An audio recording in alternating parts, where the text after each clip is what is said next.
नमस्कार दोस्तों, स्वागत है आप सबका आपके अपने यूट्यूब चैनल यूनिक स्टडी 360 में।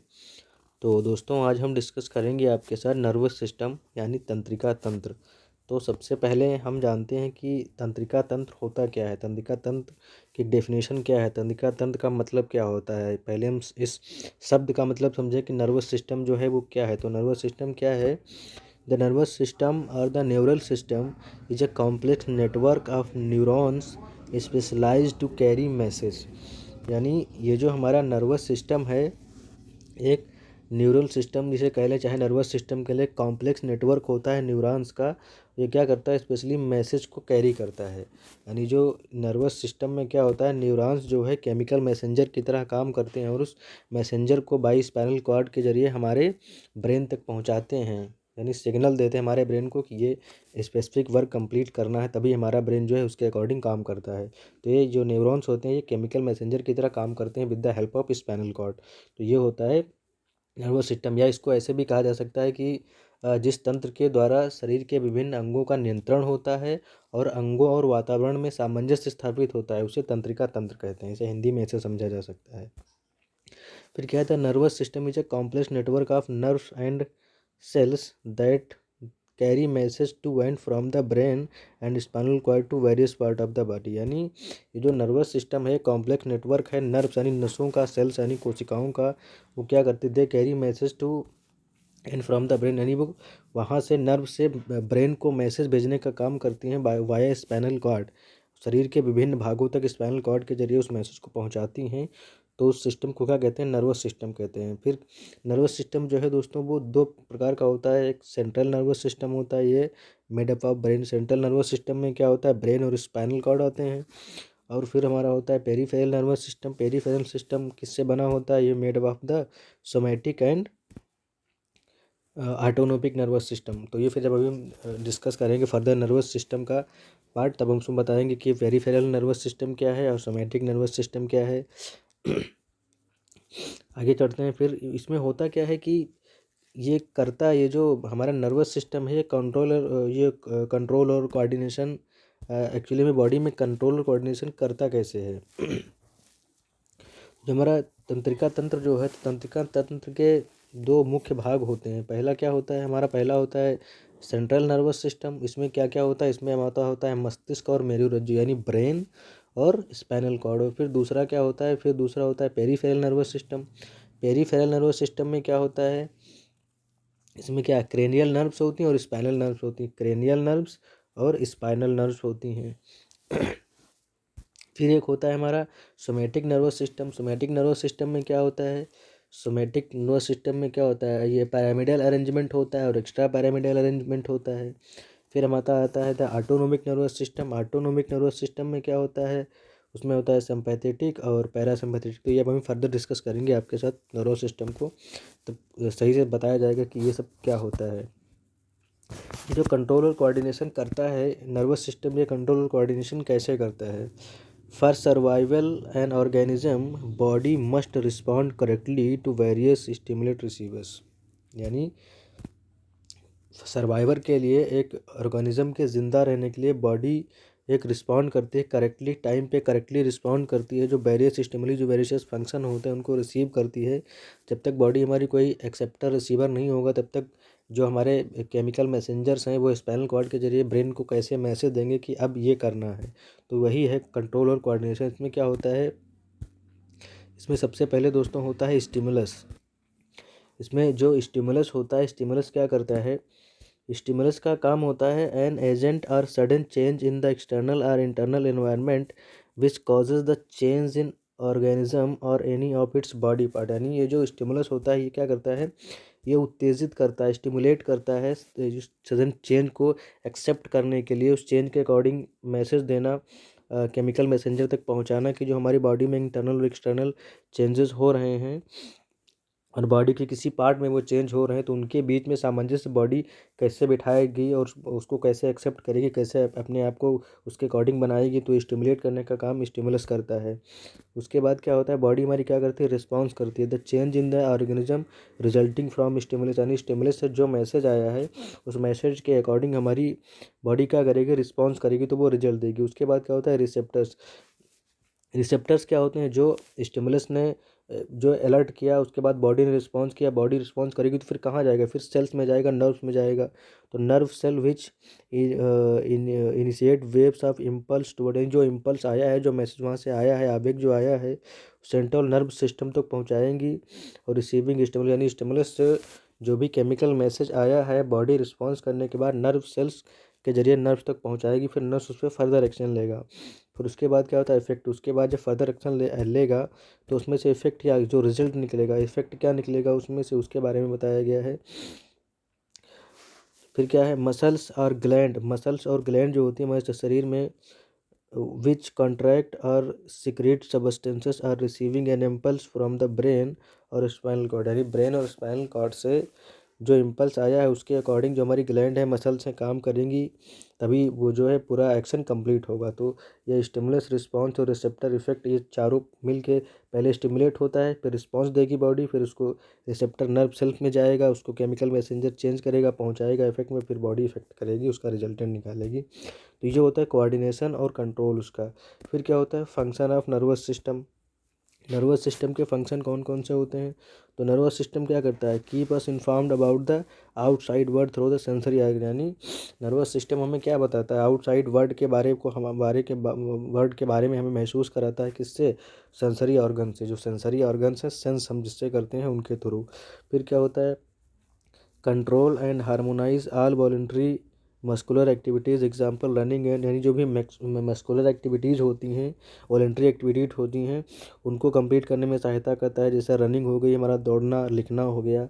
फिर यह enable us to remember, think and reason, यानी हमें जो सोचने की क्षमता जो होती है, सोचने की क्षमता, रीज़न निकालने की क्षमता, तर्क करने की क्षमता, वो सब कहाँ से, हमें नर्वस सिस्टम से मिलती है। फिर क्या होती है, regulate involuntary activities such as breathing of the heart, breathing of the heart, यानी जो इनवॉलेंट्री जो एक्शन है एक्टिविटीज है, जैसे ब्रीदिंग, सांस लेना है, और हार्ट का चलना है, तो ये सब किसके द्वारा रेगुलेट किए जाते हैं, तो ये सब नर्वस सिस्टम के द्वारा रेगुलेट किए जाते हैं।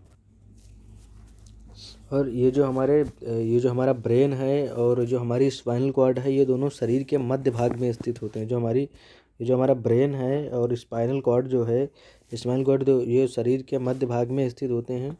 ये क्या होता है, इनमें ये जो मस्तिष्क होता है, इसमें वो एक सेंटर होता है, उस सेंटर से जो है बहुत सारी, उस सेंटर से जो है ये पूरे विभिन्न शरीर के विभिन्न भागों के संचालन तथा गति करने के लिए आवेग भेजता है, यानी इम्पल्स भेजता है, जिस इम्पल्स के जरिए ही ये जो रिस्पॉन्स है, रिसेप्टर है, इफेक्टर है, ये सब काम करते हैं। फिर आगे देखते हैं दोस्तों, फिर ये जो हमारा नर्वस सिस्टम है, इसमें मेन काम जो है नर्वस सिस्टम का, जो पूरा एक तरीके से नर्वस सिस्टम जिसके ऊपर डिपेंड है, उसको क्या कहते हैं, उसको कहते हैं न्यूरॉन। न्यूरॉन क्या है, न्यूरॉन जो है नर्वस सिस्टम की इकाई है, यानी कार्यात्मक इकाई जो है वो न्यूरॉन है। तो न्यूरॉन का क्या काम होता है, न्यूरॉन कैसे काम करता है, इसके बारे में आज हम न्यूरॉन को अच्छे से पढ़ेंगे। न्यूरॉन क्या है, न्यूरॉन जो है, अ neuron is the structural and functional unit of the nervous system, यानी ये स्ट्रक्चरल और फंक्शनल यूनिट जो है नर्वस सिस्टम की, वो क्या है, न्यूरॉन है। ये दोस्तों क्वेश्चन कई बार पूछा गया है कि न्यूरॉन की स्ट्रक्चरल और फंक्शनल यूनिट क्या है, तो वो न्यूरॉन है, तंत्रिका तंत्र है, जिसे हिंदी में तंत्रिका तंत्र कहते हैं। न्यूरॉन होता क्या है, न्यूरॉन जो होता है, न्यूरॉन एक वैद्युत चुम्बकीय कोशिका होती है। न्यूरॉन क्या होता है, न्यूरॉन जो है एक वैद्युत चुम्बकीय, न्यूरॉन क्या है, एक वैद्युत कोशिका होती है, जिसे जो भी विद्युत चुम्बकीय प्रक्रिया से संदेश प्रवाहित करती है, यानी एक वैद्युत चुम्बकीय कोशिका होती है जो विद्युत चुम्बकीय प्रक्रिया की सहायता से संदेश प्रवाहित करती है। न्यूरॉन जो है नर्वस सिस्टम के प्रमुख भाग होता है। न्यूरॉन जो होता है ये नर्वस सिस्टम का प्रमुख भाग होता है, और इसमें क्या होता है, स्पाइनल कॉर्ड होता है, हमारा ब्रेन होता है, ये सब मिलके न्यूरॉन को, पूरा नर्वस सिस्टम को कंप्लीट करते हैं। ये जो न्यूरॉन है, ये क्या है, इसे हिंदी में तंत्रिका कोशिका कहते हैं, और ये नर्वस सिस्टम में एक उत्तेजनी कोशिका के रूप में जानी जाती है, यानी एक्टिव सेल के नाम से जानी जाती है। और इसका काम क्या होता है, मस्तिष्क से सूचनाओं का आदान प्रदान करना, यानी ये जो न्यूरॉन है इसका काम क्या होता है, ब्रेन से सूचनाओं का आदान प्रदान करना। न्यूरॉन का मेन काम होता है कि ब्रेन से सूचनाओं का आदान प्रदान करना, और ये जो आदान प्रदान होता है ये एक विद्युत रासायनिक संकेत के द्वारा होता है। किसके द्वारा, विद्युत रासायनिक संकेत के द्वारा, इलेक्ट्रोकेमिकल रिएक्शन के द्वारा होता है, इसे इलेक्ट्रोकेमिकल रिएक्शन कहते हैं। और ये जो न्यूरॉन होते हैं, जो न्यूरॉन में क्या होता है, न्यूरॉन के 3 मेन पार्ट होते हैं। न्यूरॉन के जो 3 मुख्य भाग होते हैं जिनके बारे में हमको पढ़ना बहुत ही ज़रूरी होता है। तो न्यूरॉन का पहला भाग जो होता है जिसे कहते हैं सेल बॉडी, यानी कोशिकाएं, जिसे हिंदी में कोशिकाएं कहते हैं या इंग्लिश में सेल बॉडी कहते हैं। सेल बॉडी का काम क्या होता है, ये एक कोशिकीय द्रव्य भरा रहता है, इसमें एक लिक्विड भरा रहता है। ये जो यह केंद्रक के चारों तरफ बना होता है और इसका कार्य क्या है, केंद्रक की सुरक्षा करना। सेल बॉडी के अंदर कोशिकाएं भरा, जैसे लिक्विड भरा होता है उसे कोशिकाएं कहते हैं। इसका काम क्या होता है, कोशिकाएं केंद्रक के चारों तरफ बना होता है और इसका काम क्या होता है, केंद्रक की सुरक्षा करना, यानी सेल में जो केंद्रक होता है उस केंद्रक की सुरक्षा करना। और इसके अंदर और भी लिक्विड पाए जाते हैं जो कोशिका के कार्य करने की ऊर्जा प्रदान करते हैं। जो हमारा जो न्यूरॉन है इसमें जो कार्य करने की क्षमता प्रदान करती है वो सेल बॉडी के द्वारा प्रदान किए जाते हैं। फिर दूसरा आता है हमारा डेंड्राइट। डेंड्राइट्स का काम क्या होता है, dendrites are branched cytoplasmic projection of the cell body, यानी ये जो डेंड्राइट्स होते हैं, डेंड्राइट्स क्या करती हैं, ये जो तंत्रिका कोशिका में इसका कार्य है दूसरी तंत्रिका से जुड़ने का काम होता है, यानी एक न्यूरॉन से दूसरे न्यूरॉन को जोड़ने का काम जो करता है वो डेंड्राइट्स करता है। फिर अगला पार्ट है एक्सॉन। एक्सॉन क्या करता है, ये एक क्या होता है, एक्सॉन जो है हमारी बॉडी में, ये जो डेंड्राइट में जो एक्सॉन होता है, एक्सॉन का काम क्या होता है, ये एक्सॉन जो है ये कोशिका के मध्य में एक तार की तरह जुड़ा रहता है, यानी ये जो कोशिका है सेल के बीच में एक तार के जैसे जुड़ा होता है जिसे एक्सॉन कहते हैं। इस एक्सॉन का काम क्या होता है, जैसे ये हमारी होगी सेल बॉडी, ये डेंड्राइट्स हो गया, ये हमारा एक्सॉन हो गया। तो एक्सॉन का काम क्या होता है, ये जो है जो एक्सॉन का क्या, मुझे तार की तरह बना रहा, जैसे आप दिख रहा होगा ये तार की तरह बना हुआ है एक्सॉन, तार की तरह जुड़ा रहता है जो भी कोशिका से जुड़ा रहता है। और इसका काम क्या होता है कि ये क्या करेगा, तार का काम क्या होता है, एक जगह से करंट को दूसरी जगह ले जाना। तो इसका कार्य होता है कि तंत्रिका सिरा के जो तंत्रिका कोशिका उसके अंतिम सिरे से, एक सिरे से संदेश को दूसरी सिरे तक पहुंचाने का जो काम होता है वह एक्सॉन का काम होता है। यानी तंत्रिका कोशिका के द्वारा जो संदेश होता है उसको पिछली तंत्रिका ने भेजा है उसके केंद्र तक पहुंचाया जाता है, यानी जो पिछले जो सेल ने जो संदेश भेजा है उसको अगली कोशिका के केंद्र तक पहुंचाने का काम जो है वो कौन करता है, वो करता है एक्सॉन। तो ये मेन पार्ट होते हैं इसके, एक सेल बॉडी हो गया, डेंड्राइट्स हो गया और एक्सॉन हो गया। ये 3 काम जो होते हैं। एक्सॉन का काम क्या होता है, एक सिरे से दूसरे सिरे तक पहुंचाना, ये मेन काम एक्सॉन का होता है।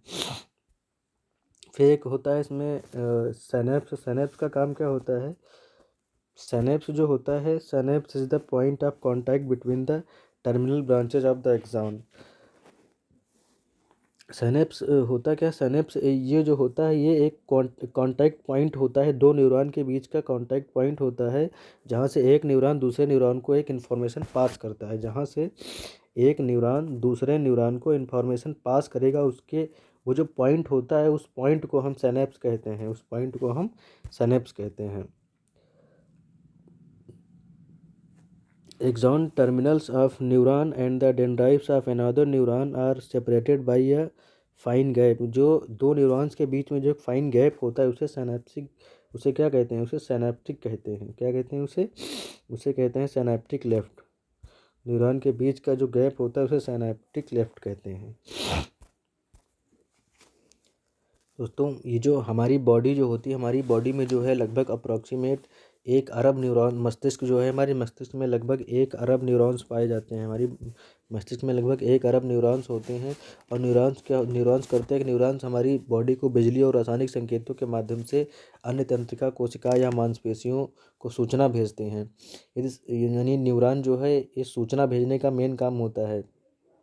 यदि मान लो शरीर के अंदर जितने भी न्यूरॉन हमारी बॉडी में उपस्थित हैं, सभी न्यूरॉन एक साथ काम करें तो हमारे शरीर में इतनी बिजली उत्पन्न हो सकती है कि उससे एक बल्ब जलाया जा सकता है। हमें शरीर में इतनी बिजली उत्पन्न कर देंगे अगर सारे न्यूरॉन एक साथ काम करने लगेंगे तो उससे जो है एक बल्ब जलाया जा सकता है। जो न्यूरॉन होते हैं, न्यूरॉन के बीच के संपर्क के 2 बिंदुओं को संदर्भित करने का जो पॉइंट होता है उसको क्या कहते हैं, उसे क्या कहते हैं, न्यूरल जंक्शन कहते हैं। जहाँ पर जो न्यूरॉन आके एक साथ मिलते हैं उन्हें न्यूरल जंक्शन कहते हैं। जहाँ पर दो तंत्रिकाएँ कोशिकाएँ मिलती हैं या तंत्रिका कोशिकाओं के बीच का जो पार्ट होता है तो उसको क्या कहते हैं, न्यूरल जंक्शन कहते हैं। उसके बाद फिर क्या होता है कि न्यूरॉन्स में रिफ्लेक्स एक्शन क्या होता है, ये भी कई बार पूछा गया कि न्यूरॉन में रिफ्लेक्स एक्शन क्या होता है। तो involuntary actions in response to external और internal stimuli are termed as reflex action. Reflex action क्या हुआ दोस्तों, रिफ्लेक्स एक्शन का मतलब हमारे शरीर में जो किसी उद्दीपन के कारण यानी स्टिमुलेशन के कारण जो क्रियाएं स्वतः होने वाली क्रियाएं जो हैं उन्हें इनवॉलेंट्री एक्शन यानी अनैच्छिक क्रियाओं को प्रतिवर्ती क्रिया कहते हैं। प्रतिवर्ती मतलब रिफ्लेक्स एक्शन, जो अनैच्छिक क्रियाएं होती हैं उन्हें हम क्या कहते हैं, उन्हें इनवॉलेंट्री एक्शन कहते हैं। जैसे इनवॉलेंट्री एक्शन का क्या होता है, जैसे अचानक किसी गर्म वस्तु के छूते ही हम तुरंत अपना हाथ हटा लेते हैं तो वो क्या इनवॉलेंट्री एक्शन है। इसी प्रकार जैसे स्वादिष्ट भोजन को देखते ही क्या होता है, हमारे मुंह में पानी आने लगता है, खाने का मन करना है, तो वो भी एक इनवॉलेंट्री एक्शन है। उसके बाद क्या होता है, the peripheral nervous system and spinal cord are involved in controlling reflex action. यानी जो इसमें क्या होता है, जो पेरिफेरल नर्वस सिस्टम है और स्पाइनल कॉर्ड दोनों मिलकर ये जो हमारी इन्वॉलेंट्री रिफ्लेक्स एक्शन है इनको कंट्रोल करने में मदद करता है। The path travelled by the impulse during a reflex action is called a reflex arc. Reflex arc क्या होती है, वो जो हमारा आवेग जो पाथ ट्रेवल करता है रिफ्लेक्स एक्शन के दमे जो हम रिफ्लेक्स एक्शन के समय न्यूरॉन के द्वारा भेजी गई सूचना यानी इम्पल्स जो है वो जो पाथ ट्रेवल करता है उसको रिफ्लेक्स आर्क कहते हैं। Reflex arc can be represented as follows. यानी रिफ्लेक्स आर्क जो है वो कैसे, जैसे स्टिमुलेट हुआ, उद्दीपन हुआ, फिर receptor in the sense organ के पास पहुंचा, सेंस आर्गन ने उसको सेंस किया, फिर after sensory or nerve fibre, फिर नर्व फाइबर में जाएगा, नर्व उसको केमिकल मैसेंजर को समझेगी, फिर CNS यानी स्पाइनल कॉर्ड में आएगा। स्पाइनल कॉर्ड में आने के बाद फिर इफेक्ट होगा यानी मोटर न्यूरॉन्स के पास जाएगा, जो संवहन करते हैं उसको ले जाते हैं, फिर ग्लैंड में जाएगा। ग्लैंड के बाद जैसा भी केमिकल संदेश होगा उसको समझा जाएगा, फिर रिस्पॉन्स किया जाएगा। तो रिफ्लेक्स एक्शन इस इतने कंप्लीट एक्शन में जो है कंप्लीट होता है। रिफ्लेक्स आर्क क्या होती है, रिफ्लेक्स आर्क जो होती है दोस्तों वो क्या होती है, रिफ्लेक्स आर्क जो इम्पल्स ने जो पाथ ट्रेवल किया है ड्यूरिंग रिफ्लेक्स, जो इम्पल्स ने पाथ ट्रेवल किया है रिफ्लेक्स एक्शन के ड्यूरिंग रिफ्लेक्स एक्शन, वो क्या होता है, एक रिफ्लेक्स आर्क कहलाता है। और रिफ्लेक्स आर्क क्या होती है, जैसे ये इसमें क्या आता है, जैसे संवेदी अंग जो हमारे सेंस ऑर्गन आते हैं, सेंसरी नर्व्स आती हैं जिन्हें संवेदी तंत्रिका कहते हैं, स्पाइनल कॉर्ड आती है, और क्या होता है मोटर नर्व आते हैं और इफेक्टिव ऑर्गन्स आते हैं। जैसे when you touch a hot object you withdraw your hand from immediately. यानी जब किसी आप गर्म चीज़ को छूते हैं तो आप तुरंत अपना हाथ हटा लेते हैं, वो इनवॉलेंट्री एक्शन होता है। फिर क्या है, shivering when it is too cooled or sweating when it is too hot. यानी कितना गर्म है कितना ठंडा है। फिर क्या है, डायलेशन ऑफ द प्यूपिल्स, यानी जो हमारी आँख की पुतलियाँ उनको डायलेट करते हैं, चलाते हैं। Eye to look in the dark and vice versa. जो हमारी आँख की पुतलियाँ वो पूंछ के हमसे थोड़ी बंद होंगी, जैसे धूप ज़्यादा पड़ेगी हम तुरंत बंद कर लेंगे। One you smell your favourite dish you mouth water. जब आप कोई अपनी फेवरेट डिश देखते हैं तो आपके मुंह में पानी आने लगता है, तो वो क्या होता है, वो भी एक इनवॉलेंट्री एक्शन होता है। तो ये था हमारा जो है न्यूरॉन। क्योंकि अगर नर्वस सिस्टम पढ़ने से पहले हमें न्यूरॉन के बारे में जानकारी होनी चाहिए, क्योंकि नर्वस सिस्टम की जो कार्यात्मक इकाई है, स्ट्रक्चरल और फंक्शनल यूनिट है, वो न्यूरॉन है। तो न्यूरॉन का काम क्या होता है, वो केमिकल मैसेंजर की तरह काम करता है। अब हम न्यूरॉन को समझ लिया, अब हम पढ़ेंगे नर्वस सिस्टम। अब हम फर्दर देखेंगे कि नर्वस सिस्टम का डिवीज़न जो है वो कितने पार्टों में होता है। तो नर्वस सिस्टम में जो दो पार्ट में डिवीज़न होता है इसका, पहला होता है सेंट्रल नर्वस सिस्टम और फिर होता है पेरिफेरल नर्वस सिस्टम। तो सबसे पहले हम पढ़ेंगे central nervous system. Central nervous system क्या होता है, तो central nervous system is include the brain and the spinal cord. तो सेंट्रल नर्वस सिस्टम में हमको दो चीज़ें पढ़नी है। पहला हमारा होता है दिमाग, यानी हमारा जो ब्रेन होता है, फिर होता है स्पाइनल कॉर्ड है जिसे मेरुरज्जु हिंदी में कहते हैं, जो बैकबोन होती है, हड्डी जो होती है, ये जो हमारे किस में आती है, ये सेंट्रल नर्वस सिस्टम CNS में आती है। तो सबसे पहले हम देखते हैं द ब्रेन। सबसे पहले हम ब्रेन को पढ़ते हैं नर्वस सिस्टम में। The human brain is the largest among all animals. यानी हम हमारे शरीर का जो ब्रेन होता है वो सभी एनिमल्स में सबसे बड़ा ब्रेन जो होता है वो मनुष्य का ही होता है। सबसे ज़्यादा दिमाग जो होता है वो मनुष्य के पास ही होता है। ये हमारे ब्रेन का जो है एक इस इंटरनल फिगर है, इसमें कौन सा थैलेमस है, कौन सा कॉर्पस कैलोसम है, और हाइपोथैलेमस कहाँ पे है, पिट्यूटरी ग्लैंड कौन सी है, पोन्स क्या होता है, मेडुला ऑब्लोंगेटा, सेरेबेलम और पिनियल ग्लैंड, ऑक्यूपेशनल लोब। हमारे जो मस्तिष्क में जो है वो अलग अलग लोब होते हैं, तो उन सबको यहाँ बताया गया है। फिर क्या है, हमारा ब्रेन जो है ये किससे प्रोटेक्टेड होता है, ब्रेन का जो बाहरी हिस्सा होता है जिसे क्रेनियम कहते हैं, क्रेनियम और स्कल कहते हैं, ये किससे प्रोटेक्टेड, ये क्वेश्चन कई बार पूछा गया है। तो जो हमारा ह्यूमन ब्रेन है ये किससे प्रोटेक्टेड होता है, तो ये स्कल यानी क्रेनियम से प्रोटेक्टेड होता है। और 3 और मेंबर्स होते हैं जो कवर करते हैं हमारे 3 मेम्ब्रेन्स कवरिंग कॉल्ड मेनिंजेस और मेनिंजाइज कवर द ब्रेन। मेनिंजाइज जो है एक टाइप की झिल्ली होती है जो ब्रेन को कवर करती है। Inflammation of the meninges is called meningitis, यानी जब वो फूल जाती है, बड़ी हो जाती है, इन्फ्लेमेशन आ जाता है उसमें, तो क्या कहलाते हैं, उसे मेनिंजाइटिस की बीमारी कहलाते हैं। The space between the covering members, central space of the brain and the central canal of the spinal cord is filled with cerebrospinal fluid, यानी उन दोनों के बीच cerebrospinal fluid भरा होता है। 3 primary regions of the brain are fore brain, mid brain and hind brain. यानी जो fore brain का मतलब क्या होता है, फोर ब्रेन यानी अग्र मस्तिष्क होता है, और मिड ब्रेन यानी जो मिडिल का ब्रेन होता है, और हिंड ब्रेन यानी पीछे का, यानी अग्र मस्तिष्क, पश्च मस्तिष्क, ऐसे करके इसको हिंदी में डिवाइड करते हैं। तो चलिए अब हम मस्तिष्क के बारे में डिस्कस करते हैं कि मस्तिष्क को कैसे डिवाइड किया गया है। तो सबसे पहले क्या है, ब्रेन में क्या होता है, fore brain, mid brain and hind brain.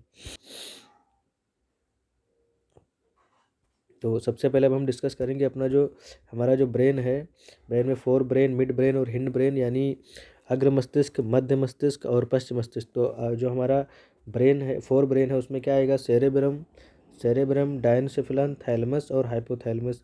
और हिंड ब्रेन में क्या आएगा, सेरेबेलम, पोन्स और मेडुला ऑब्लोंगेटा। तो सबसे पहले हम पढ़ेंगे अपना फोर ब्रेन के अंतर्गत क्या आएगा, फोर ब्रेन के अंतर्गत आएगा सेरेबेलम और मेडुला ऑब्लोंगेटा। तो सबसे पहले अब हम डिस्कस करते हैं कि सेरेब्रम क्या होता है। सेरेब्रम क्या होता है, सेरेब्रम जो मस्तिष्क में हमारे सेरेब्रम होता है, सेरेब्रम का क्या काम होता है, it is divide into 2 cerebral hemisphere connected to each other by the corpus callosum. यानी जो ये 2 लोब्स में डिवाइड होता है, 2 हेमिस्फीयर में डिवाइड होता है, और ये कनेक्ट किसके द्वारा होता है, कॉर्पस कैलोसम के द्वारा कनेक्ट होता है। यानी जो 2 पार्ट उसके होते हैं, तो ये 2 पार्ट जो कनेक्ट होते हैं वो किसके द्वारा कनेक्ट होते हैं, कॉर्पस कैलोसम के द्वारा कनेक्ट होते हैं।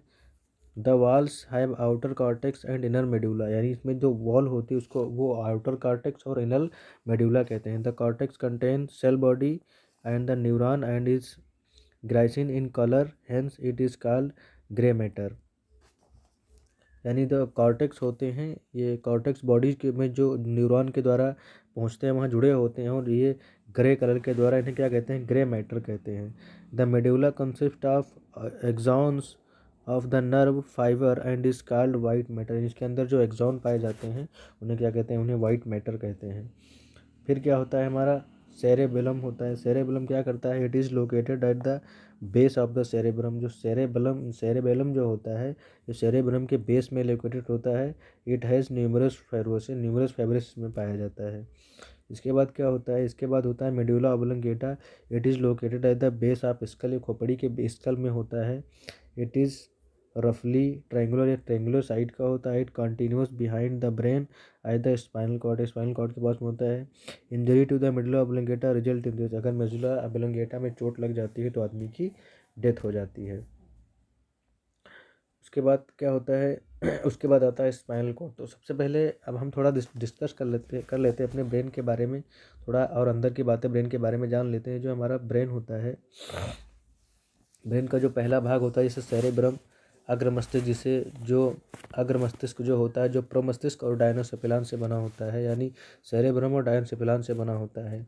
इसको भी 2 सब पार्टों में डिवाइड किया जाता है। इसको अलग 2 सब पार्टों में डिवाइड किया जो इसमें मेंशन नहीं है क्या, जिसे मध्य मस्तिष्क और पश्च मस्तिष्क। तो सबसे पहले प्रमस्तिष्क जो होता है उसको क्या कहते हैं, प्रमस्तिष्क जो होता है शरीर का सबसे बड़ा भाग होता है, 2 भागों में बांटा जाता है इसे, और 2 गोलार्धों में बटा होता है जिन्हें ग्रूव कहते हैं। उसकी बाहरी सतह को क्या कहते हैं, इसकी बाहरी सतह को कहते हैं रिज, RIDGE, और और खांचे जो कटे होते हैं, जो उसमें स्पॉट कटे होते हैं, उनको कहते हैं ग्रूव। और ये जो है इसका जो प्रत्येक गोलार्ध जो होता है ये अंदर से खोखला होता है, और उसके अंदर में जो है भीतरी और बाहरी क्षेत्र, मतलब उसके अंदर जो भीतरी क्षेत्र है वो खाली होता है, बाहरी क्षेत्र जो है वो प्रमस्तिष्क कहलाता है। और फिर क्या होता है, इसमें जो प्रमस्तिष्क होता है इसके 3 कार्य होते हैं। प्रमस्तिष्क जो होता है इसके 3 कार्य होते हैं। प्रमस्तिष्क का पहला कार्य होता है ये जो हमारे ऐच्छिक कार्य हैं, जो अब ऐसी ऐच्छिक कार्य के संकुचनों को आरंभ करता है, उनका नियंत्रण करता है। फिर क्या है, इसका और एक काम होता है जो संवेदी अंग जो हमारे होते हैं, जैसे नेत्र, कान, नाक आदि से आने वाली सूचना को ग्रहण करता है, उन पर कार्यवाही करता है। यह प्रमस्तिष्क का काम करना होता है। यानी जो मानसिक दिमागी काम, जो सोचने की तर्क शक्ति, विवेचना करना, ये सब किसमें होते हैं, हमारे ये जो हमारे होते हैं प्रमस्तिष्क में होते हैं, अग्र मस्तिष्क के भाग में होते हैं। और जो हमारा थैलेमस होता है, थैलेमस का काम क्या होता है? थैलेमस का काम होता है दोस्तों, ये थैलेमस जो है एक द्रव्य से बना होता है। ये एक अंडानुमा की आकृति होती है या पिंड जैसी आकृति होती है, जो हमारे प्रमस्तिष्क के नीचे होता है। और यह क्या करता है, संवेदी अंगों के लिए ये उत्तरदायी होता है। जैसे उदाहरण के जैसे पीड़ा और सुख के लिए। और क्या होता है, ये एक प्रसारण केंद्र की तरह काम करता है, जो सूचनाओं को ऊपर हमारे ब्रेन तक पहुंचाती हैं। उसके बाद क्या होता है, हाइपोथैलेमस। हाइपोथैलेमस का काम क्या होता है, ये हाइपोथैलेमस क्या करता है, हाइपोथैलेमस एक ये मस्तिष्क का वह भाग होता है जो हमारे थैलेमस जो होता है, थैलेमस के नीचे हाइपोथैलेमस होता है। ये क्या करता है, जैसे खाना पीना, काम और भावना का नियंत्रण करता है। भूख लगी है, पानी पीना है, भावनाएं जो निकल रही हैं उनका नियंत्रण करता है। और ये क्या करता है, ये पीयूष ग्रंथ के से जो हमारा जो पिट्यूटरी ग्लैंड होती है उसके ग्रंथ के स्राव का नियंत्रण करता है। यानी जो पिट्यूटरी ग्लैंड जो भी निकालती है वो थैलेमस हाइपोथैलेमस से कनेक्ट होता है। और जो तापमान, जैसे हमारा टेम्परेचर है शरीर के भीतर, जो हमारे लिक्विड भरे हैं उनकी मात्रा को जो नियंत्रित करता है, वो क्या करता है, उसका काम हाइपोथैलेमस का होता है। उसके बाद हमारा आता है अनुमस्तिष्क, हिंड ब्रेन। यानी अनुमस्तिष्क का काम क्या होता है, अनुमस्तिष्क का काम यह होता है कि ये उपेक्षाकृत अनुमस्तिष्क जो होता है ये छोटा भाग होता है हमारे शरीर का। इसके 2 कार्य होते हैं, एक तो शरीर का संतुलन बनाए रखना और दूसरा पेशी क्रियाओं में समन्वय बनाए रखना। यानी शरीर को संतुलन बनाए रखना, जो नर्व सिस्टम है उसको क्या है, सामंजस्य बनाए रखना।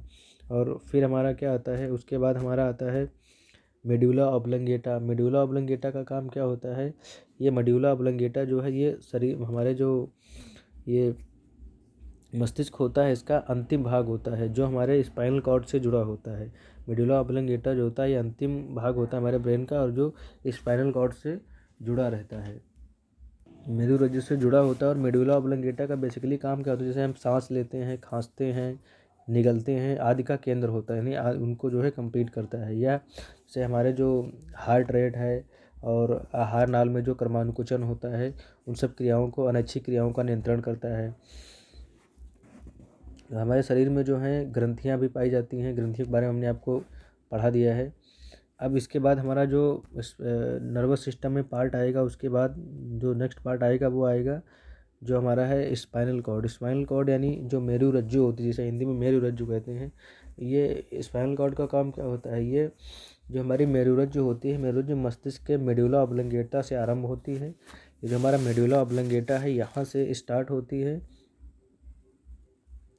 और जो रीढ़ की संपूर्ण हड्डी की जो लंबाई होती है वहाँ तक पहुँचती है। यानी रीढ़ की संपूर्ण हड्डी की जो लंबाई होती है वहाँ तक होती है। और ये जो हमारी मेरुरज्जु होती है इसका मेन काम क्या होता है, ये जो स्पाइनल कॉर्ड होती है इसका काम क्या होता है, जो ये गर्दन के नीचे जो है प्रतिवर्तियाँ, जो गर्दन के नीचे जो है प्रतिवर्तियाँ उनको ले जाना, त्वचा और पेशियों में संवेदी अंगों का मस्तिष्क तक ले जाना। या त्वचा है, मांसपेशियाँ जो संवेदी अंग हैं उनको मस्तिष्क ले जाती है। मस्तिष्क से हमारे जो भी ऑर्गन्स हैं उनको मस्तिष्क से कनेक्ट करने का काम क्या करती है, स्पाइनल कॉर्ड करती है। और फिर क्या करती है, जो अनुक्रियाएं होती हैं, जो सिग्नल्स होते हैं, उनको मस्तिष्क से हाथ और पैरों तक ले जाना। तो सिग्नल भेजने का मेनली काम जो है वो स्पाइनल कॉर्ड के द्वारा किया जाता है। और स्पाइनल कॉर्ड जो है, मेन काम जो है स्पाइनल कॉर्ड का होता है, जो सूचनाओं का जो आदान प्रदान होता है वो स्पाइनल कॉर्ड के जरिए ही होता है। उसके बाद हमारा आता है peripheral nervous system. Peripheral nervous system में क्या आता है, पेरीफेरल नर्वस सिस्टम में सोमैटिक नर्वस सिस्टम, उसके बाद ऑटोनोमिक नर्वस सिस्टम और सिम्पैथिक नर्वस सिस्टम। तो ये जो हमारा पेरिफेरल नर्वस सिस्टम है, ये तंत्रिका तंत्र का एक भाग होता है। जो संवेदी न्यूरॉन जो होते हैं, जो हमारे सिग्नल्स होते हैं दूसरे न्यूरॉनों, ये क्या कहते हैं, न्यूरॉनों तथा दूसरे न्यूरॉनों से बनते हैं। ये संवेदी न्यूरॉन तथा ये दूसरे न्यूरॉनों से बने होते हैं, जो एक केंद्रीय तंत्रिका तंत्र के अंदर स्थित होते हैं, जिसे परिधीय तंत्र कहते हैं। तो उसे क्या कहते हैं, उसे हम पेरिफेरल नर्वस सिस्टम कहते हैं। जो हमारे जो स्पाइनल कॉर्ड है, स्पाइनल कॉर्ड से निकलकर सीधे शरीर के दोनों अंगों में विस्तृत होते हैं। तो शरीर के दोनों अंगों में सूचनाओं का आदान प्रदान जो विस्तृत करने का काम होता है, वो पेरिफेरल नर्वस सिस्टम का होता है। और पेरिफेरल नर्वस सिस्टम में फिर अगला आता है हमारा सोमैटिक। तो सोमैटिक नर्वस सिस्टम का काम क्या होता है? सोमैटिक नर्वस सिस्टम जो है वो हमारे शरीर के विभिन्न अंगों के कार्यों को नियंत्रित करता है। सोमैटिक नर्वस सिस्टम जो है वो हमारे शरीर के अंगों के कार्यों को जो है वो कंप्लीट करता है। और इसके ये जो हमारा सोमैटिक नर्वस सिस्टम, इसके अंतर्गत दो टाइप की सेंसरी ऑर्गन्स आती हैं। जैसे हमारी एक आती है सेंसरी नर्वस सिस्टम और एक आता है मोटर नर्वस सिस्टम। तो सेंसरी नर्वस सिस्टम क्या होता है?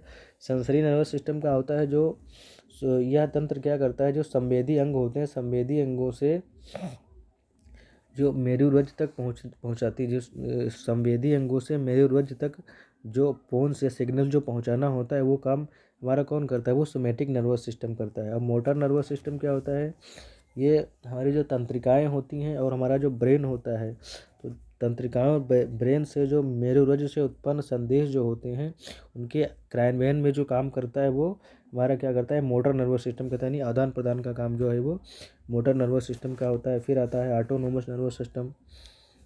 ऑटोनोमस सिस्टम के अंतर्गत क्या होता है? वो ऑटोनोमस सिस्टम के अंतर्गत वो सभी तंत्रिकाएं जो हैं वो सम्मिलित होती हैं, जो अनैच्छिक क्रियाओं तथा ग्रंथियों के द्वारा कंप्लीट होती हैं, नियंत्रित करती हैं। अनैच्छिक क्रियाएं जो हैं ग्रंथियों के द्वारा नियंत्रित की जाती हैं। इसमें पाई जाने वाली तंत्रिकाएं जो हैं वो सामान्यतः जो वो है अनैच्छिक क्रियाओं को कंप्लीट करती हैं और ग्रंथियों की हेल्प लेती हैं। उसके बाद हमारा अगला टॉपिक आता है सिम्पैथिक।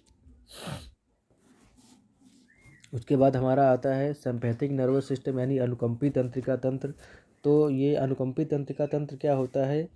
ये अनुकंपी तंत्रिका तंत्र होता है, मतलब एक टाइप का, इसे आप कह लीजिए कि आपातकाल टाइप का होता है। आपातकाल की स्थिति के लिए तैयार करता है। यानी ये जो हमारा सिम्पैथिक सिस्टम है, ये आपातकाल में हमको क्या करता है? ये तो फाइट और फ्लाइट रिस्पॉन्स देता है। यानी इसका कार्य क्या होगा? देखो, इसके कार्य जैसे हृदय और फेफड़ों की क्रिया में वृद्धि, और क्या दिल की धड़कन में, हृदय में वृद्धि, और एड्रिनल ग्लैंड से जो हमारे हार्मोन्स निकलते हैं उनको बढ़ाना, और जो शरीर की जैसे हमारा यूरिनरी सिस्टम है, और फिर जो हमारी वेन्स और आर्टरीज हैं, रक्तदाब कम ज़्यादा होना, आंसू, जो एड्रिनल ग्लैंड, जो हमारी सैलिवरी ग्लैंड और एड्रिनल ग्लैंड होती हैं, तो इन सब चीज़ों का जो सिस्टम कन्वर्टर जो कंप्लीट करता है, वो क्या करता है? सोमैथिक सिस्टम नर्वस सिस्टम कंप्लीट करता है। उसके बाद क्या आता है? पैरासिम्पैथिक नर्वस सिस्टम, यानी परानुकंपी तंत्रिका तंत्र। तो परानुकंपी तंत्रिका तंत्र का काम क्या होता है? इसका काम होता है कि शरीर को ये क्या करता है? एक तरीके से हमारे शरीर को, हमारी बॉडी को जो है एक रेस्ट की स्थिति में लाता है। इसका जैसे हृदय और फेफड़ों की क्रिया में कॉम्प्लेक्सिटी ना होने देना, और हृदय की धड़कन को कम करना, फिर एड्रिनल ग्लैंड से स्राव को कम करना, और रक्तवाहिकों में फैलाना, आर दबाना, और आंसू ग्रंथि, ये सब काम जो होते हैं, ये सब क्या कौन करता है? ये पैरासिम्पैथिक नर्वस सिस्टम करता है। तो ये था दोस्तों हमारा नर्वस सिस्टम।